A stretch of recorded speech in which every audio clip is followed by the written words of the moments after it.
This is Susan Popoola, host of the Leading the Mosaic World podcast, with a special series on being a man in today's world.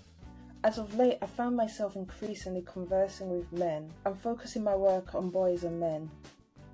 Boys and young men trying to find their place in the world, emerging leaders in the workspace, established leaders navigating increasingly complex environments, and successful men missing a sense of real fulfillment. It all points to the question of what it means to be a man in today's world. A question fundamental to men, for gender harmony, and for a mosaic world in which everyone is valued for who they are and what they have to offer to the world around them.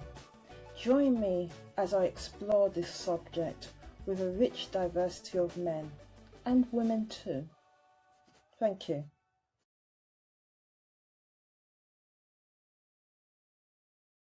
This is a special series on the Leading in the Mosaic World podcast, focus on being a man in today's world. My guest today is Steve Whittle, the heart and soul of Tough to Talk, a charity focused on breaking down barriers and giving men a place to open up without a fear of judgment. As an adult, Steve was diagnosed with attention deficient hyperactive disorder, typically known as ADHD, rejection sensitive dysphoria, known as RSD, next post-traumatic stress disorder, known as CPTSD, and depression. He has always had mental health problems, but in 2021, he had a very bad year, and that culminated in his decision in early 2022 to take his own life. Fortunately, still with us, and I breathe when I say that, he's now committed to changing how we talk about men's mental health, making sure no one has to struggle alone. Steve, thank you for being here in so many ways with me today. No, but brilliant. And thanks for such a lovely introduction. Yeah, that was a tough year, but the introduction is great. And there's two things that stick out for me. And I know we'll probably cover it later, is that I now know that I always had a really bad relationship with my mental health. But whilst I was going through it up until maybe 4 or 5 years ago, I didn't know. I just thought that that's the way my head works. And I believed that all the other men in my lives had the same things, and they were and often I would think that they were dealing with things much better than me. And then the other thing that you said, which I think is quite interesting, is that everyone assumes that I'm a mental health advocate and that my big thing is about improving mental health for men.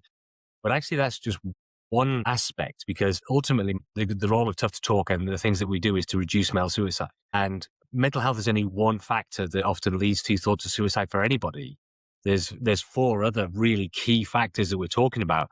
And I'll just say this off the bat. One of the problems that we have in society when we're dealing with, especially in the UK and in the West, when we're trying to prevent suicide, is we focus on crisis and people identifying that they're in crisis. And that's the problem. That's the biggest problem we've got, because most people, especially men, won't identify as being in crisis and tell people that they're having thoughts of suicide. And all of this support that they get is based on the definition of suicide. I know that sounds weird, but the definition of suicide is the intentional act of taking your life. So we only get to go one direction with that, and that is, how do we prevent suicide? Which means that every service out there, primary care, secondary care, and the third sector who are in this space, they're obsessed with, how do I find out you're having thoughts of suicide and how do I stop you? And so that gives us nowhere to go. And so Tough to Talk does things differently. We've redefined, I attended a webinar once in India that was being held in India, and they defined suicide as when the pain of living is greater than the fear of dying. And that blew my mind, because that opens up so many avenues for us to be able to help people, because we're now no longer looking at crisis support at suicide.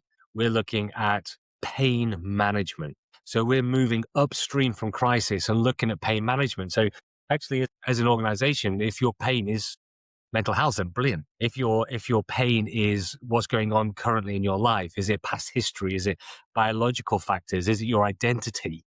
If it's any of those things, then we can look at that before it becomes thoughts of suicide and crisis.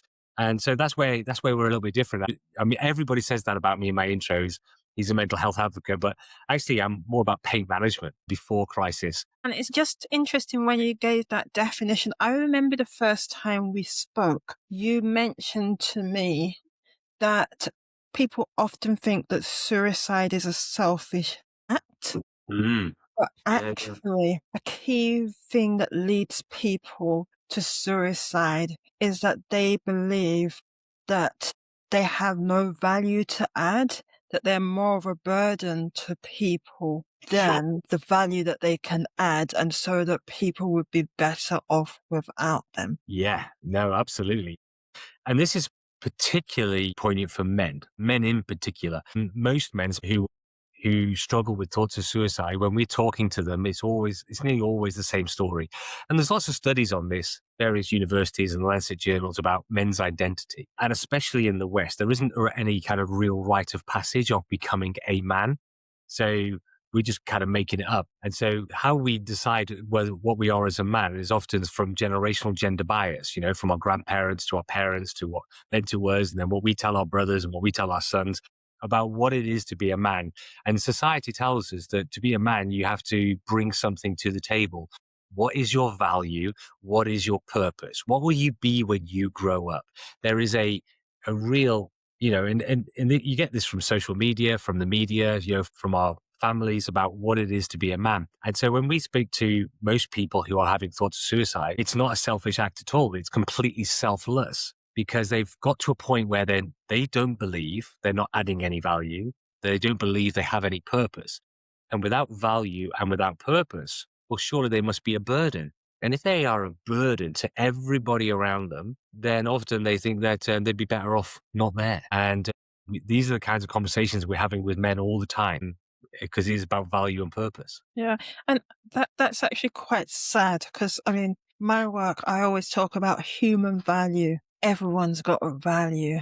Yeah. How do we optimize the value that each and everyone has to offer for their benefit as for the people around them? And so Sure. it's quite sad for people to get to the place where they think they have nothing to add. Yeah, But agreed. talking about value, male identity, and journeys, I've given a formal definition of you. How would you generally describe yourself? You meet someone along the way. How do you describe yourself? Oh my God, I didn't know. Gosh, yeah, that's a really good question. I used to describe myself as being the Instagram version. I used to have an Instagram version of me where everything was perfect. I've had 3 careers and I was successful in them all. And then, I've been married 3 times. So clearly I've convinced 3 women to want to marry me. I've got 2 grown-up sons. I've got, I ride a motorbike. I've got great tattoos. I'm a go-to guy. I've got great close groups of friends of mine. And if all of that was on Instagram, like a lot of Instagram people, they look like they've got everything together. But actually in the background, it's just not true. It's just simply that is not what's happening. And so for long periods of time, I would just think of myself as a man behind the mask. So I have this facade that I would put out to the public. And when people say, how you doing? I go, yeah, great, fine. And that is, how many men do you know just say that, right? And how's it all going? Busy, usual work, life, that's busy. And he just cuts the conversation off. And a lot of men do this because telling the truth will often cost us something. Why do we say we're busy and we don't, speak about what's really going on in our lives? Why do we say that we're fine when we're not? Well, most of the time it's because as we've grown up, we've learned actually there's a cost to speaking up, because there is a societal expectation of what it is to be a man, to be brave, to be forthright, to be stoic, to be a provider, to be a protector, to do all those things.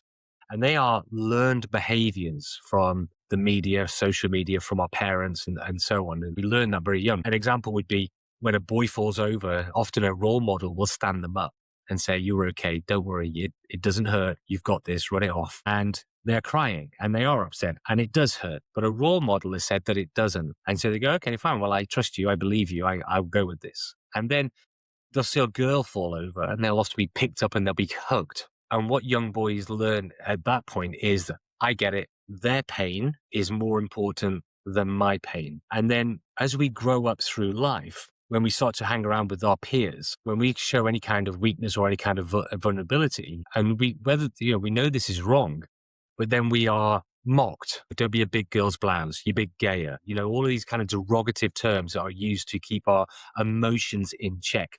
So boys will talk until it costs them something. Now, when you do it in the playground, that costs you your status in the playground. It costs you your value to your peers.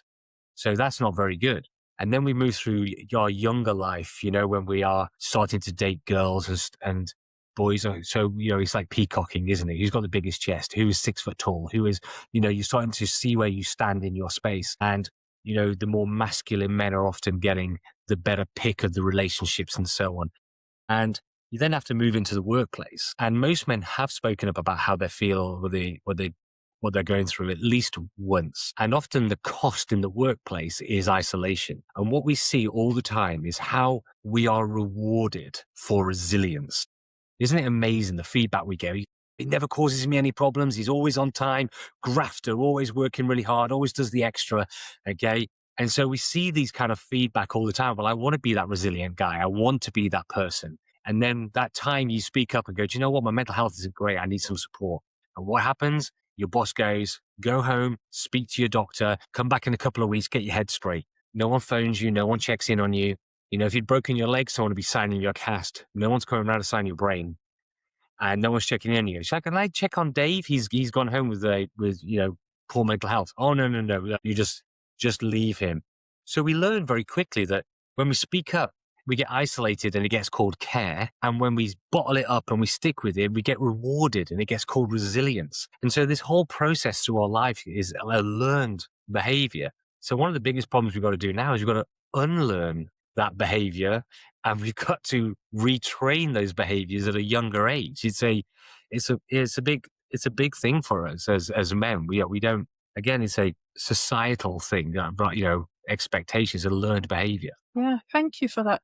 I mean, there are two things that immediately come to mind. And one is a lot of people say things are different now. Things have changed. It's not the same for younger men. Younger men are more, they're nurtured differently. They're more likely to express their feminine side, more open to expressing their feelings. Is that true? No. What we have is a perception of change because the statistics don't back it up. Suicide rates in younger people is going up. It's the highest it's been in 25 years. The services that are being provided for young men and boys, they're still only about a third. That's not changing. So, but what we have is on social media, we have a lot of influencers who are getting a lot of airtime and so there is a perception that things are changing, but the statistics don't tell us that men and boys are not any happier. And when we go into schools and we talk to young men, their problems are so completely different to the problems I had when I was a teenager. But the response is still the same. Man up, be stoic, suck it up, just get on with it. Those kind of things. But their problems are much bigger. They've got handheld devices now that tells them about wars all over the world, about pandemics, about crises and Trump and everything else. And when I was a young man, I had to wait for the news to come on for me to find out what was going on in the world. And so young men today are not just worried about how they're being perceived in the playground. They're also worried about whether or not they will be able to wake up in the morning because of a world war. But the support that they got hasn't evolved. So yeah, we need to do better by them. Yeah. And I'm just thinking, just holding the space of young men today, just thinking about for young men of your generation, what was it like as a young man in your generation? We touched on some of the challenges for young men today, but what was it like for you growing up as a young person? And around when was that? Yeah. No, that's a really great question. So I was born in the early 70s. And so I grew up in the 80s. I think it's a little bit different for me, but I think generally it's the same. I grew up in Germany, where a armed forces estate, or a British state in the middle of Germany. And so I grew up in a matriarchy, because the dads were often away. They were either at war or they were on exercises or something like that. So I was just surrounded by absolutely incredibly strong women. And it doesn't matter whose mum it was. If you were doing something wrong, they were your mum. And it was just the way it was. Every mum knew they could tell off any child on the estate, because that's the way it was. The amount of times I used to go home and my mum already knew what I'd been up to, because the phone calls had all come through. So it's a really odd thing to say. Well, I joined the Navy when I was 16, and that was the first time that I started to hear conversations about there being a fairer sex, about there being a weaker sex. I had no idea, because as I grew up, the strongest people in my life was my mum and all the other boys' mums, right? So for me, I never saw that at all. So for me growing up, I didn't have any issues, I guess, in that respect. But my worries were always the same as most young men. Am I going to be attractive enough? Am I going to be tall enough? Am I going to be fit enough? Am I going to be attractive enough for partners? Am I going to be successful enough? Am I going to get the job I want? Am I going to be able to provide value? What am I going to be able to bring to the table? But also running in the background as a personal thing, which a lot of, as I know now, is I also had rejection sensitivity dysphoria. So I personally always assumed the worst, that somebody was saying something to me. So if somebody said, listen, everything's great, Steve, this is good, and this is good, and this is good, I am waiting for but. So if they said to me, Steve, actually your work is great, this is really good, and this is really good, and so on, your timekeeping is excellent, but we need to work on this bit to make it a little bit better. And by the time I get home, Mum says to me, how was everything at work? How's everything with your coursework? How's everything? I would go, it's rubbish. They said this. And Where did it come from? I think that's part Where it came from. it comes from I think it comes from my ADHD. I don't think it was that was a societal thing. That's my hyper-focused ADHD, and RSD is often associated with ADHD. And so that was a real problem for me. The other problem is that I don't mind admitting is that I don't think I went more than a week or so without being in a fight. And most of those fights were my fault, and they come from two things. Part of the RSD thing I have that I've got, and my ADHD, is that I'm very black and white when it comes to right and wrong. And if I feel that somebody's been wronged, I want to say something, and I am up for it, and I'll escalate it. The problem is if you've got a 16, 15, 16-year-old, okay, who thinks they know the difference between right and wrong, and he's prepared to use his fisticuffs, okay, to make a point, you couple that with immaturity, you're going to get into a lot of fights about things that you shouldn't really be making a stand about. This isn't got anything to do with you. Maybe you should back it out. And then the other one was the rejection sensitivity disorder. You're in the playground, you're in the canteen, you're in somewhere. Maybe a young man says something to you, and you've taken it the wrong way. And again, I was very quick to use my fists, and that I was getting excluded from school a lot, and all those kind of things. So, but again, that was all down to that. Well, what was really crazy is whenever the teachers and stuff looked into it, they always understood where it came from. It wasn't that I was just a horrible person. Everything was done from a good place. I had a great family, from a good place, and I was still doing all these things. And that carried on into my naval career, believe it or not. My first half of my naval career, I was constantly in trouble. And again, it all came from good places. I was really good at my job. I was really good and, really good person around people. But then all of a sudden I let myself down in these moments. But as I got older, got maturer, I started to find ways of dealing with it, even though I hadn't had any counseling or help for that. God, that is really personal. I've never been asked that question before. So for me as a young man, I could only imagine if I had access to all of that stuff from around the world, I would be so worried that Ukraine was going to spill over into what's happening in the UK. I'd be so worried that, we're going to get suicide bombers from the Middle East because of all of our involvements in there. I'd be paranoid about those things. I'd be really worried about them as a young man. How would you have coped about? Because I suspect it was smaller local things that were triggering you. Yeah. thought less of these big things where you really have no control over them. So it's, I guess, how you control yourself. As you were talking, I was just wondering, matriarchal society, strong females, the men were typically, I guess, being posted out to work. Yeah. We talk a lot these days about the need for boys to have role models, that they don't have role models. Did Yeah. you have role models when you were young? What was the role of men? Yeah. So I was very lucky. I went in my school, it was mostly male teachers, which is very unusual now Is because that from primary school as well? yeah, so from primary school, because obviously they were military schools, they weren't servicemen, but they were civilians. But most of the teachers were men. Of course, we had a couple of female teachers, absolutely, but it was mostly so we had quite a few male role models who were there. But actually, my stepfather, who brought me up, he had very strong male rules. So he may not have been around all the time, but when he was around, he made an impact. So I'll give you a really strong example of this. And this again, that goes against everything that we're trying to do for young men. But he used to say to me, never bring any trouble home. Be the best version of yourself all the time. Be the best man that you can be. He used to say to me, when I'm not here, you are the man of the house. Imagine that, being 13, 14 years old and you've been told you are now the man of the house. Now, he didn't do this from a bad thing. So I had that sense of responsibility that I mustn't bring any trouble home. So when they're not around, I must look after my mum. My brother and sister were 10 years younger than me. So I had to make sure that they were right. And he also said to me things like, and he proved this on a couple of occasions when I came home crying because I'd been in a fight.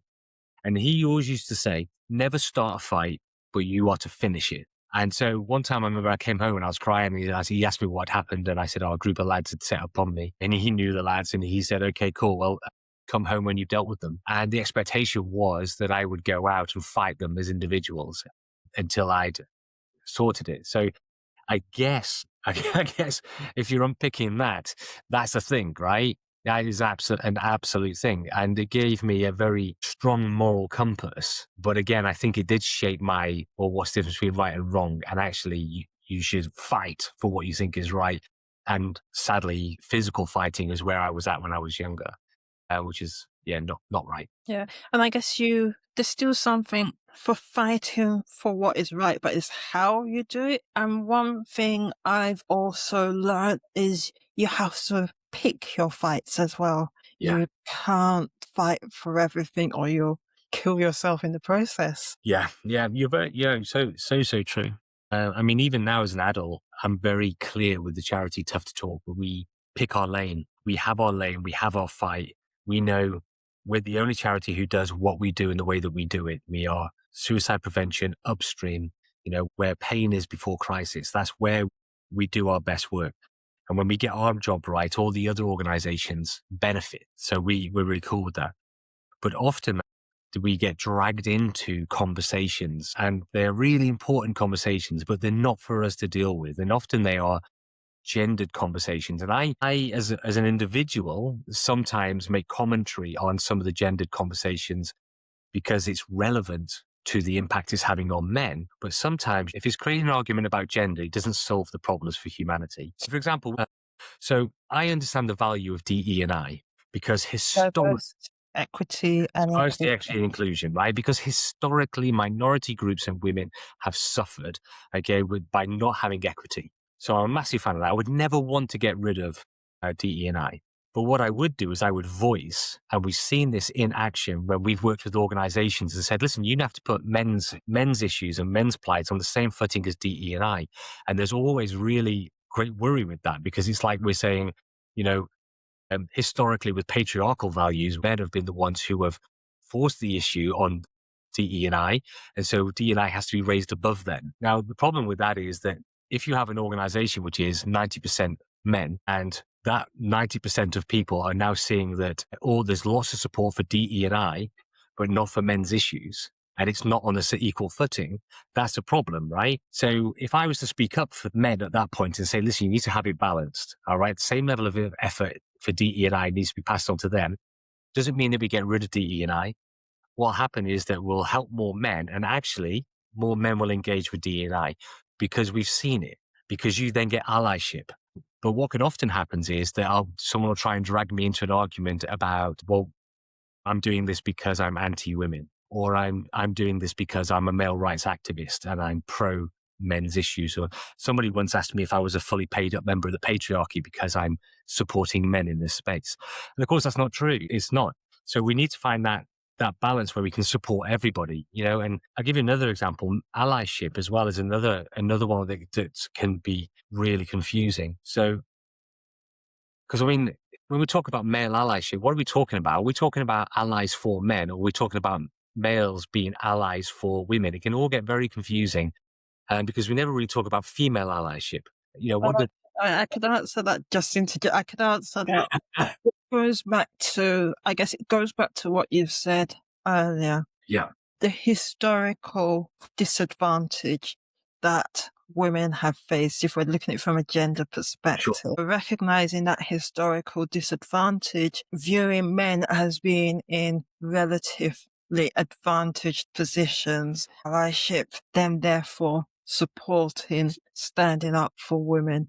Because, and it's interesting, the perception people might have of you, not necessarily knowing your background, but like when you talk about the background that you've come from, whereby it was highly matriarchal, with the women having the strong roles, unless you're a man that has become resentful of women, you probably have some insight into the experiences that women have, with an interest in supporting them just as much as you support men. Yeah, absolutely. And this is my point about male allyship, because what I think what I believe would help everybody, and I don't think it'll happen in my lifestyle, is we have to remember that 15-year-old girls and 15-year-old boys are not the victims of patriarchal values or matriarchal values right now. And I see it in schools, when I go into schools, when I see a 15-year-old girl, and this happened just recently in London. A 15-year-old girl told a 15-year-old boy that he should stay in his lane because women have had it so bad for so long, right? And I was thinking, you're both 15. What have you guys had that's been so bad for so long? That is learned behavior. They're regurgitating things that they've seen on the media, seen on television. Maybe a parent who has lived experience of that has been feeding that down. And so that's not helping the boy, because the boy's like, I don't even know what I've done, right? And the girl's maybe not lived it. So what I think we should do is remove gender from everything that we're supporting. So I'll give you an example. So the gender pay gap, okay? As soon as you put gender in front of it, we're opening up an argument for, well, actually, this is men's fault, okay?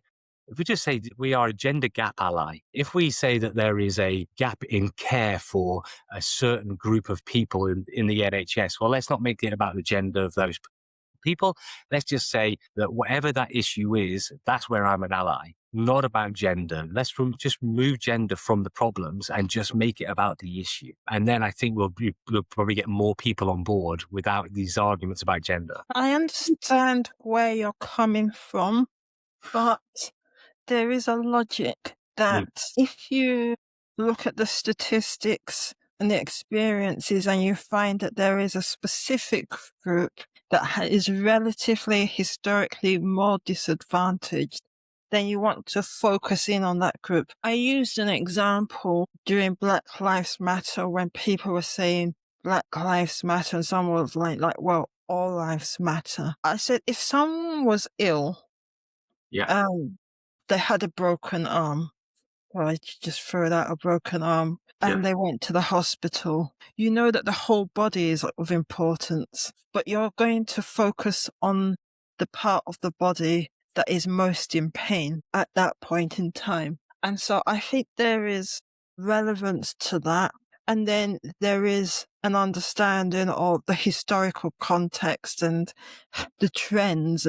And so, like the girl saying that what she said might not have been constructive, but I can understand where she's coming from.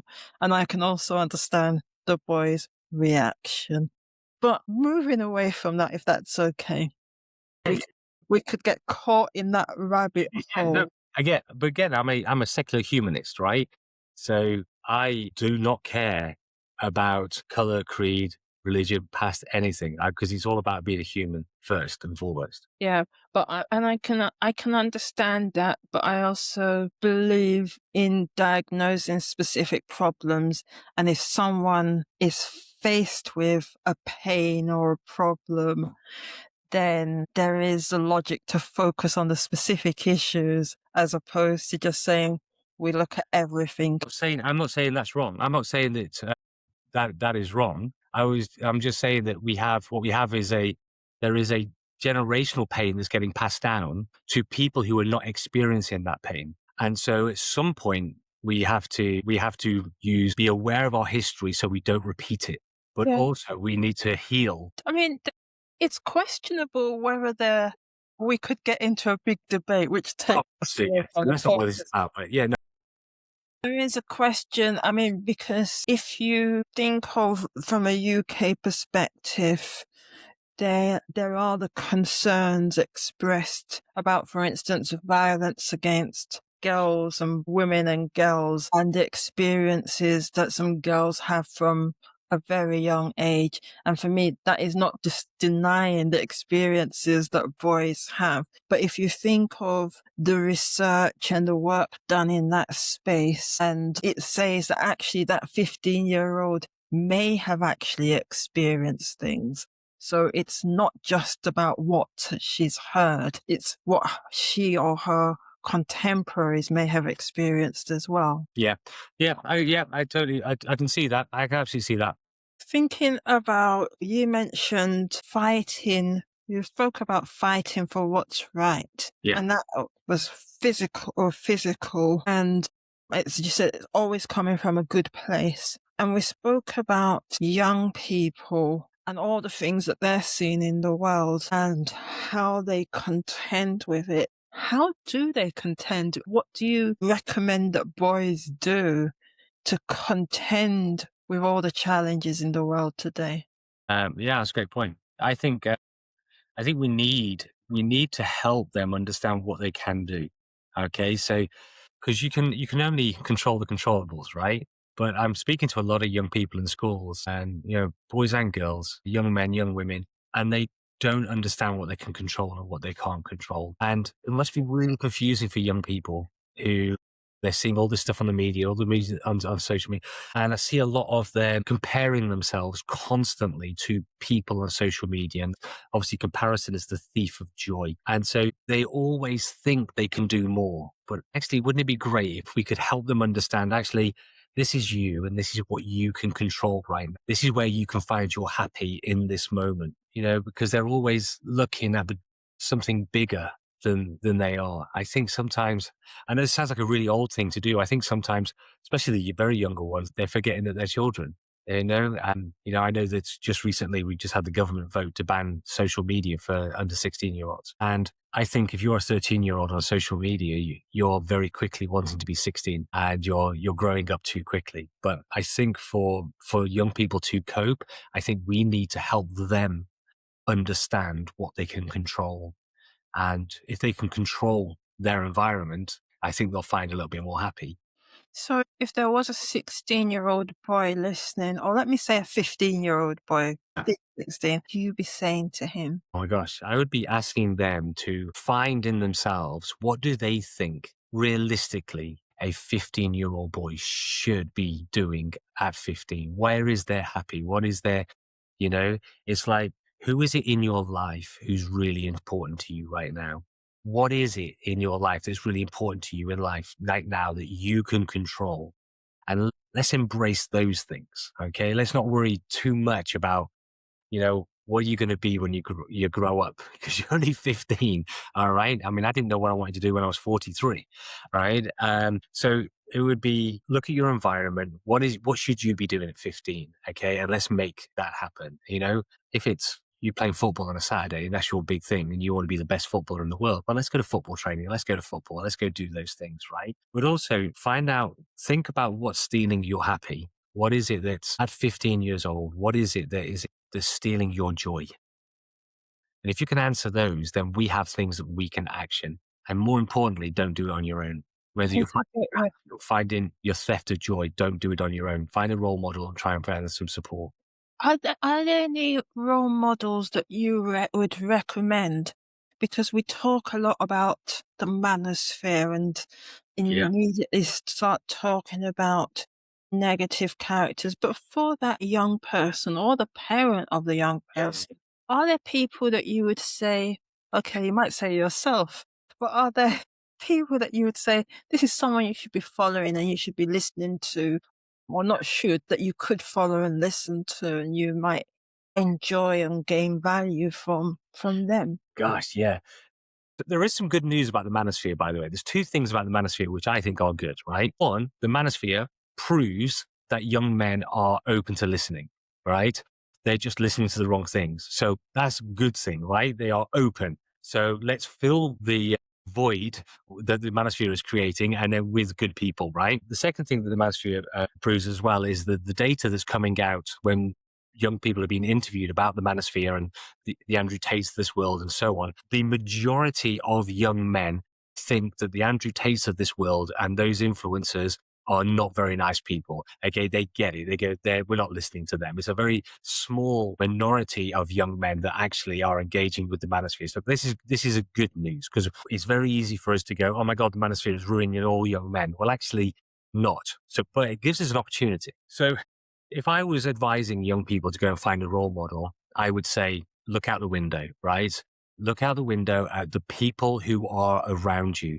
You will find men in your space, whether that be a coach, whether that be a teacher, whether that be a family member, okay, whether it's a neighbor, somebody in your community, a real person, and ask them for their opinions. Engage with those real people, because there are people online who are probably good, but how realistic are they? Okay, so if we are still talking to that same 15-year-old, I would be saying, what are your interests? Where is your joy?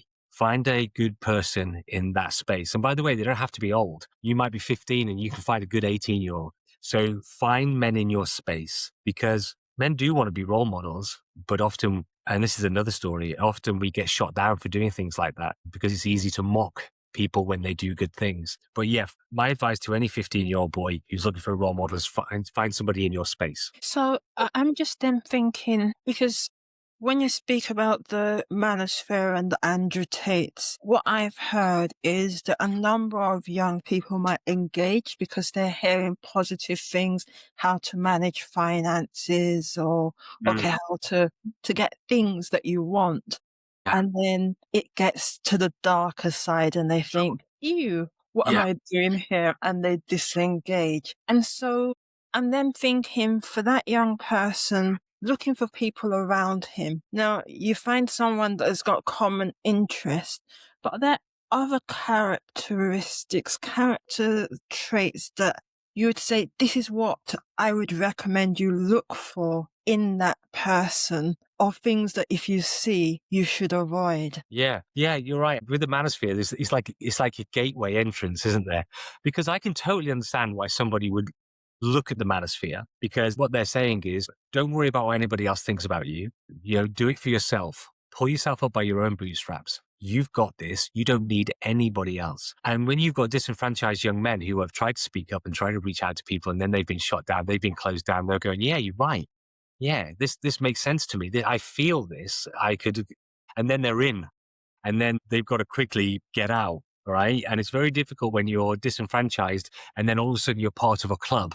It's very difficult to then pull yourself out. So yeah, I totally understand what you said about the manosphere, but I can understand why they get pulled into it.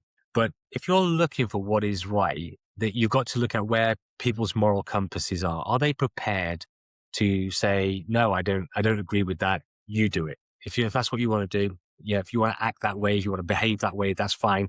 But I'm not doing that, and I'm not doing it with you. You're on your own. So if you look for those people who have that strength and that moral compass that they're not going to do those things, you know, and the kind of people who, no matter how bad it gets or how bad they mess up or something like that, the very next thing they're going to do is the right thing, you know. And so The right thing is to admit that they got something wrong. no, so true, so true. I tell you what, if you, my girlfriend takes the mickey out of me out of this. The two greatest pieces of advice I ever got were from Frozen 1 and Frozen 2, the films, right? And she takes the mickey out of me, Phil, as this, but listen to this. This is so true, right? If you're looking for a good person, good people, Frozen 1, let it go. Right? If they've done something wrong, they go, yeah, I've done that wrong. They admit it. Okay, I'm not going to let it define who I am. I'm not going to have hang-ups about this. I'm just going to let that go and I'm going to move on. And Frozen 2 taught us, no matter how much you mess up, no matter what you've done, the very next thing you do has to be the right thing. So if you just live your life with those two things, you will be a much better person. And good role models, okay, no matter what they've done in their lives, they've often got lived experience of pain and trauma and maybe not doing all the right things. How many people who've been reformed by prison have come out and done amazing things for their community? So it doesn't matter how much you mess up, but ultimately, good moral compass, okay, and they're prepared to stand up for what is right, and that's what.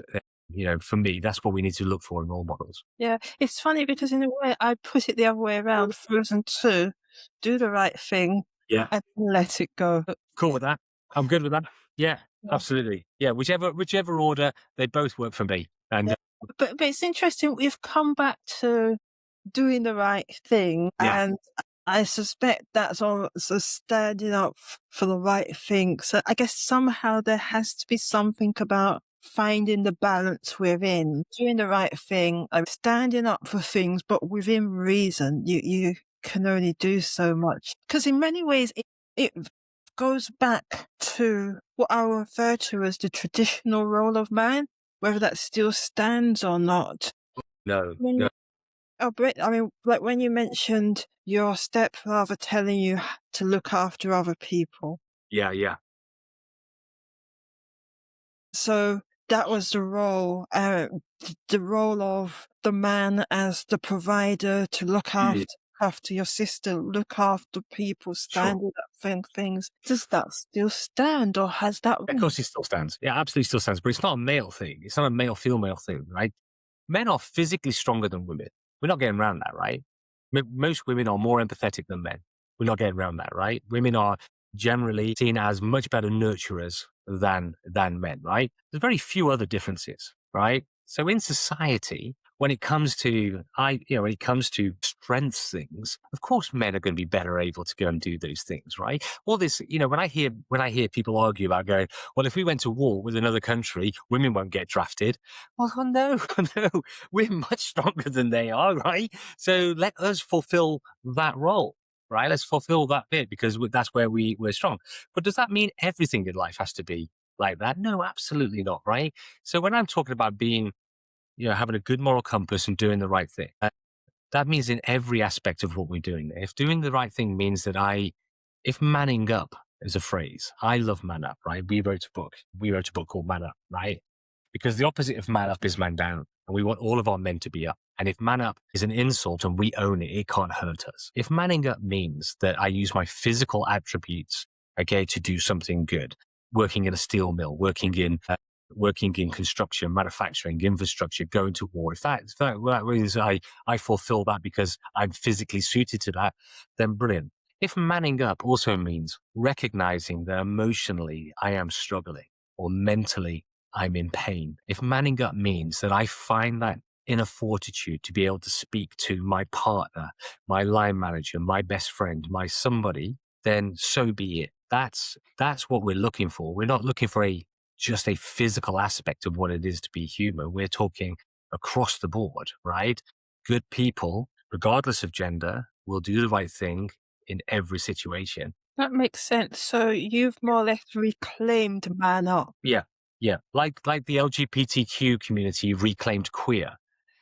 Because if they own the word, it can't hurt you. And so when people say, tough talkers and people like that, when people say, they should just man up, they'll go, okay, and what does man up mean in this situation? And they go, I don't know. Well, manning up means that actually they need to talk to someone. I'm manning up.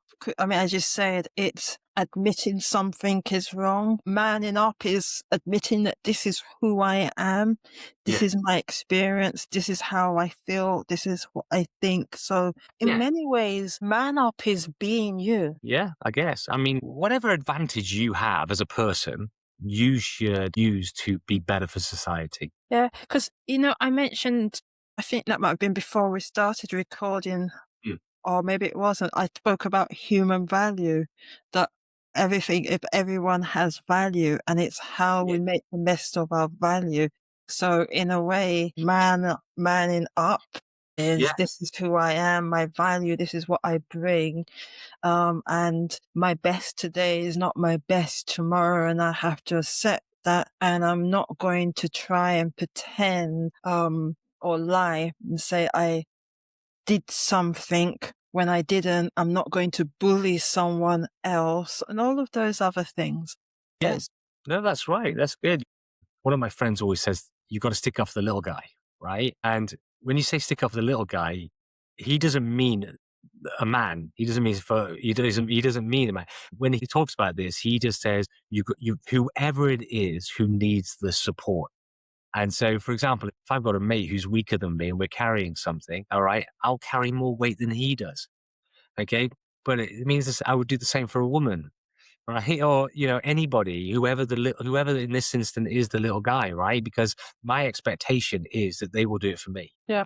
And that is really about community and how we support. So true. Community is so important. I'm just thinking, we've spoken extensively. Yeah. Probably touched on things we might not have known we were going to talk about. No, absolutely. Yeah. I mean, especially when we're talking about gender issues, it's such a difficult thing to talk about because it's so emotive and, it's so difficult, especially, look at this screen right now. If nobody heard us talk and they just looked at you and me on this screen, the assumption of me being a middle-aged, white, straight guy, all right, why have I got an opinion on gender and race? And, and then they would look at you and they would go, I would definitely listen to you about race and gender and so on, because that's the way we get pigeonholed. Yeah, you say that, but some might say, why am I talking about men? Yeah, so true. No, so true. But actually, here's a really interesting fact for you, right? We need more men to talk about men because actually it's mostly women talking about men's issues. And that's a really sad thing. I get approached every single day from organizations to be able to go in and support men in their spaces. Very rarely do I get a man on the end of the phone saying, will you come and support our men? It's the women in those spaces who have seen that men are struggling. They're demonstrating this level of empathy and they're coming to me and they're saying, Steve, we don't know how to communicate with our men. We're trying everything and we can't seem to engage with them. And, so hats off. Women are talking about men much more than men are. For me, it's a starting point. I started running International Men's Day. Yeah. And in some ways, it's possibly easier for me to do so than it might have been if a man did. And I do it in conjunction with men. I do it having listened to them. I do it involving them. So I'm just, should I say, the person in the forefront in that manner. Yeah. If a man had decided to do it, he might have got, depends on who you talk to. There'll be some people that will say, why am I doing it?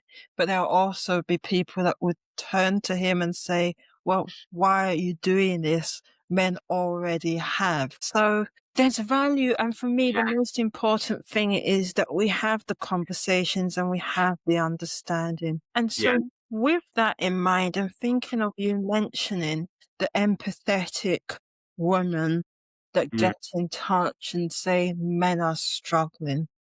Yeah. What would you want them to know about men that they are not aware of and what they can actually best do to support them? Yeah, that's great. I mean, there is so much, but you're right. I think one of the problems that we have is marketing to men. We don't market to men very well. And most of the time it's because women are creating the content because they care the most and they want to help. And most marketing teams are women. So they're writing the content, they're putting it all together. And then when it lands on the doorstep of the men who it's supposed to serve, Most men go, yeah, that's not for me. Because it doesn't appeal to them. Often the colors are wrong, the tone of voice, the language, no bullet points, maybe not action orientated. It often doesn't sit really, really well with men. And often it talks in a language they don't understand. We said at the very beginning that whenever we talk to men about mental health, most men don't recognize what's going on in them is a mental health problem. And we've proven this time and time again with other organizations that we go in there and we'll rewrite their content and we'll change what they're talking about to maybe the pain points for what men is.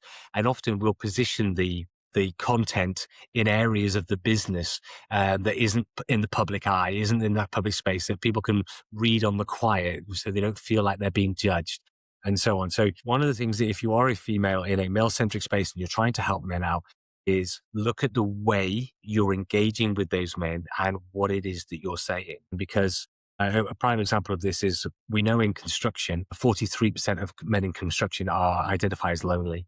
We know that financial issues is a huge problem in construction, and so is gambling. So if you put a poster up saying, listen, your mental health is important to us, because they know that the result of gambling, relationship problems, loneliness, and it will affect their mental health. So you put up a mental health poster saying, we've got your back.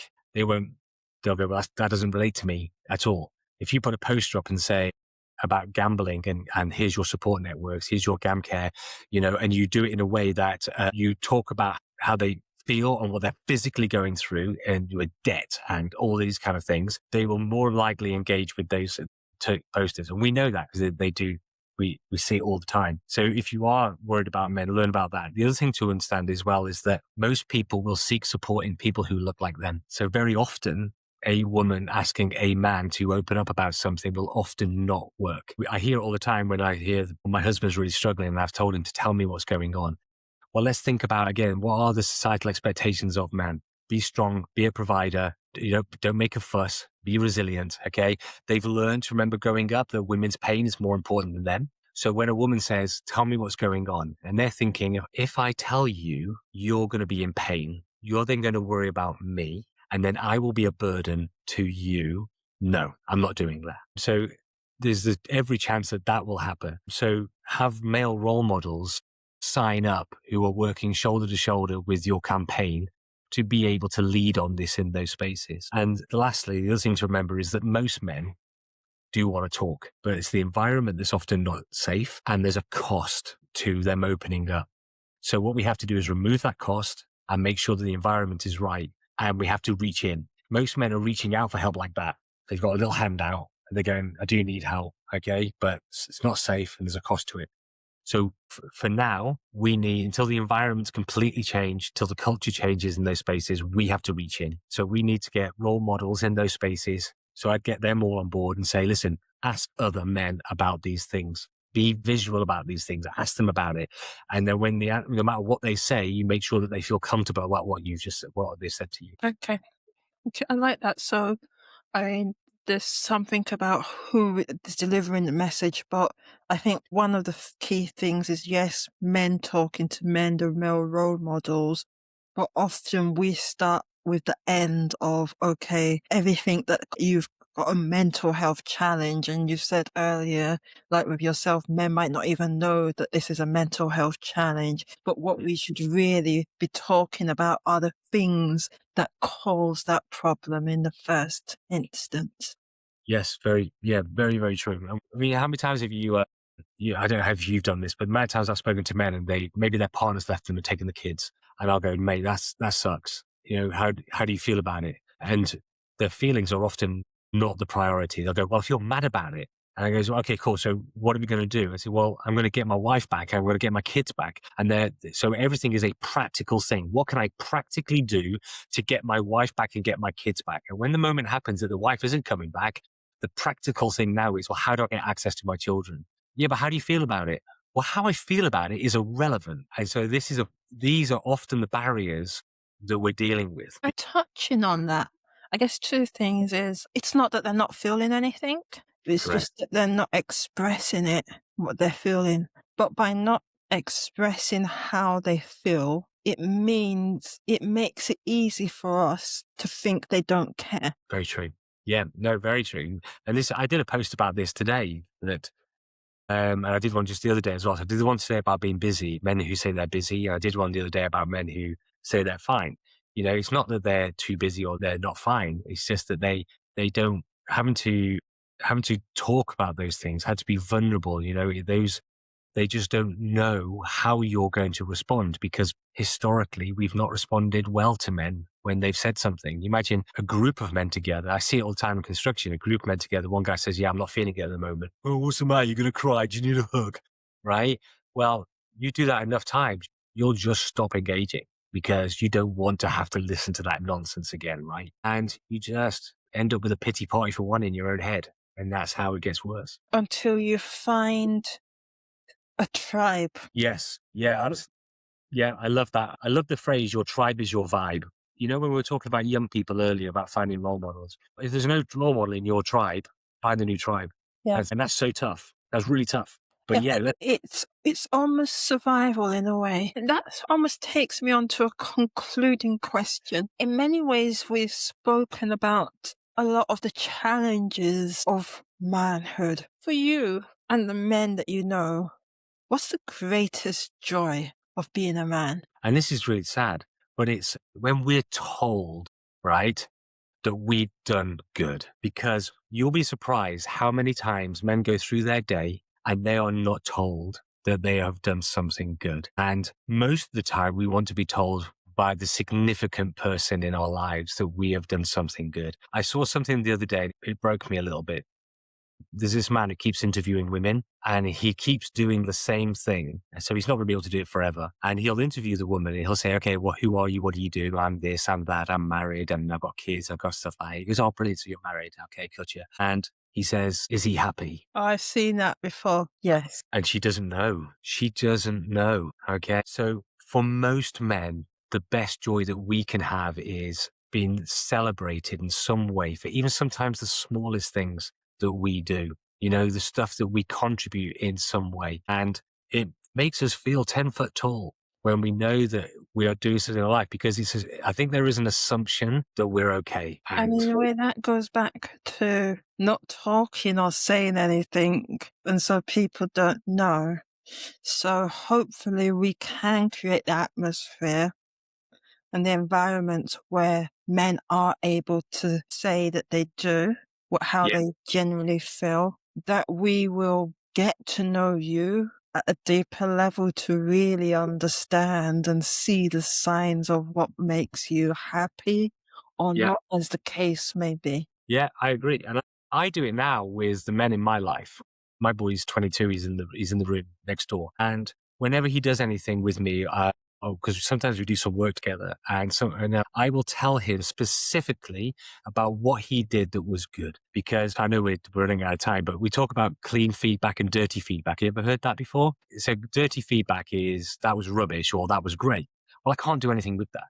But so with the men in my life, I always tell them what it is they did and why it was so good. And I promise you, I know it lifts everybody up, but men are not being told this stuff. And so my boy, when I do it to him, because he's 22 and he's like, whatever, right? But deep down, he's heard something positive and something specific. And we could all do with doing that for each other. And that is what gives men joy, when they get acknowledged for something that they've done. Thank you. And I'll just conclude with a short story that reaffirms that. The first International Men's Day event that we did, we just thought we're going to do a celebration of men, and we'll have people talk about the positive things that men in their lives do. And so we did that.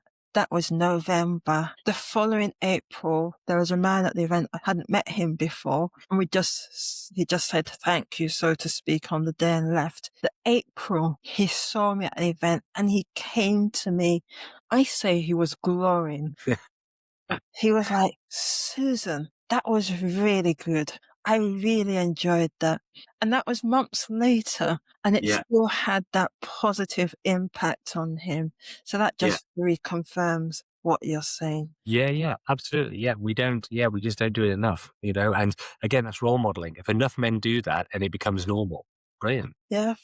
And so to The final conclusion from me, you just showed a book, Man Up, and I like the reclaiming of the man. Can you just lift the book up? Sure. Yeah. So Man Up, and that's a tough talk book curated by you, and I guess that's different conversations and people. So this book has got 20 different men from different backgrounds, different ideologies and things like that.